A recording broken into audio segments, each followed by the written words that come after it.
দেখেছিলাম নোয়াখালীতে যে ঐতিহাসিক হিন্দু নিধন হয়েছিল, আবার কি মনে হচ্ছে সেই ইতিহাসের পুনরাবৃত্তি ঘটতে চলেছে, আবার সেই দিন ফিরে আসতে পারে?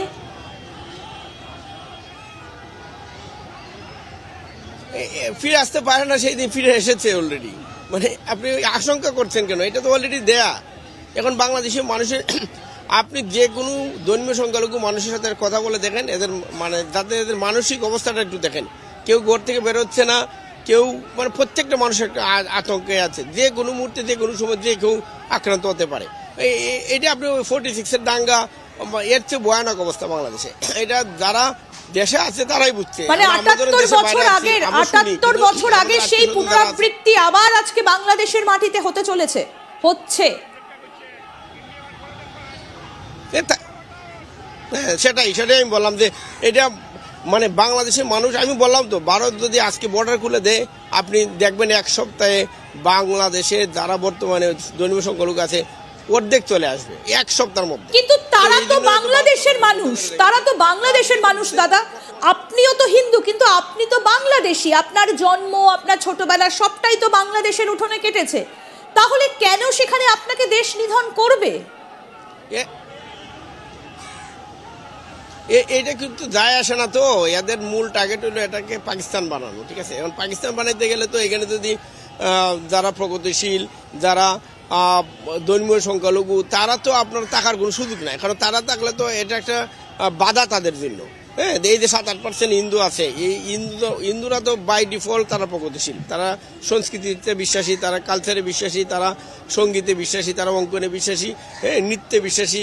তো কিন্তু অপরদিকে আপনি জানেন যে তারা তো এগুলাতে বিশ্বাস করে না। এখন এই 7% মানুষ তো তাদের জন্য একটা বোঝা, তো তারা তো অবশ্যই চায় না তারা দেশে থাকুক।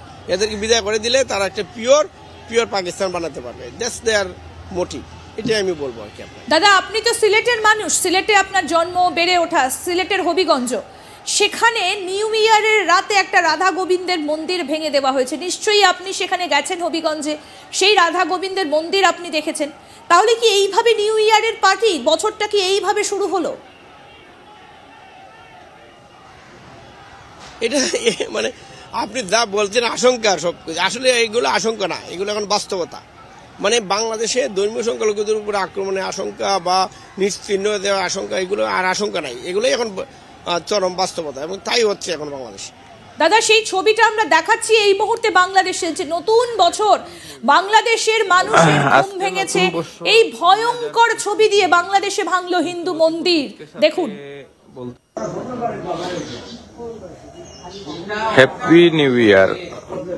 আজকে নতুন বছর 2025 ইংরেজি, কিন্তু অতীব দুঃখের সাথে বলতে হচ্ছে যে আমাদের আদিত্যমহল, গাজীটাকা আদিত্যমহল আখড়া সকাল 7:30টার দিকে একজন লোক এসে মন্দিরে ঢুকে এবং আমাদের মন্দিরটার ভাঙাচুরা করে, এই যে অবস্থা মন্দিরের, ভাঙাচুরা করে চলে যায়। বছরের প্রথম দিন একটা সুখবর দিয়ে শুরু করতে চাইছিলাম, কিন্তু কিছু করার নাই, এখন এই খারাপ খবরটা দিয়েই শুরু করতে হলো। এই দেখুন অবস্থা কি করেছে। আমরা সেই অবস্থা দেখতে পাচ্ছি এবং শোনাচ্ছি সেই অডিও। দাদা, আপনাকেও শোনাচ্ছি, আপনি নিশ্চয়ই শুনতে পেলেন। আসুন বাকিটা শোনাই আপনাদের আরেকটু।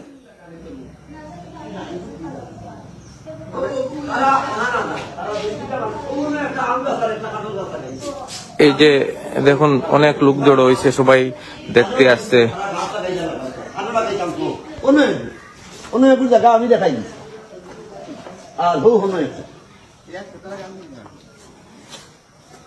দাদা, আমরা হিন্দুরা, নিশ্চয়ই আপনিও আমার সাথে একমত হবেন যে 1 জানুয়ারি বিশ্বের যে প্রান্তেই হিন্দুরা থাকুন না কেন, 1 জানুয়ারি কি কল্পতরু উৎসব আমরা সবাই জানি। এবং এই 1 জানুয়ারি যে কোনো মন্দিরে গিয়ে আমরা একবার হলেও প্রণাম করি, এবং যারা ঈশ্বরে বিশ্বাসী আমরা, তারা সকলে ভালো থাকার জন্য ঈশ্বরের কাছ থেকে আশীর্বাদ নিতে যাই। সেখানে এই ছবি, আপনার দেশ, আপনার জায়গা, যে শহরে আপনার বেড়ে ওঠা, আপনার জায়গায় মন্দিরের চাতালে আপনার ছোটবেলা শৈশব কেটেছে, আজকে সেখানে আপনি পৌঁছতে পারছেন না, উপরন্তু এই ছবি আপনি দেখছেন।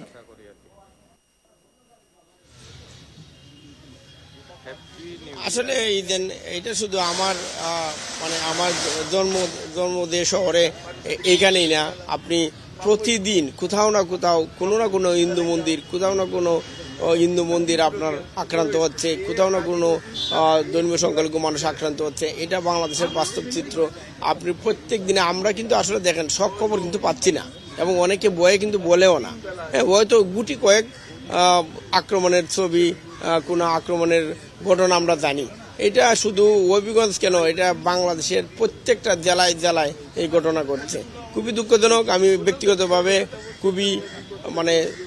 খুবই দুঃখিত যে এগুলো বোঝা যাচ্ছে। দাদা, আপনাকে দেখে বোঝা যাচ্ছে যে আপনি কতটা মর্মাহত এই ঘটনায়, যেখানে নিজের জেলা, নিজের শহর, নিজের বাড়ি, নিজের এলাকাগুলোকে আমরা ভালোবাসি, ছোটবেলা কেটেছে যেখানে, আজীবনের স্মৃতি, সেখানে এইগুলো যখন দুঃস্বপ্ন হয়ে তাড়া করে তখন সত্যি কতটা কষ্ট পাচ্ছেন আপনি আপনার অভিব্যক্তিতে, সেটা বুঝতে পারছি আমরা সকলেই। কিন্তু দাদা একটা কথা, যে ছবি দিয়ে আমরা শুরু করেছিলাম, হয়তো এই উঠোনেও আপনি গেছেন কীর্তনে, যে ছবিটা দিয়ে আমরা শুরু করেছিলাম, প্রোডাকশন টিমকে বলবো আরেকবার সেই ছবিটা দেখাতে, চট্টগ্রাম আদালত চত্বরের ভেতরে সেই ছবিটা।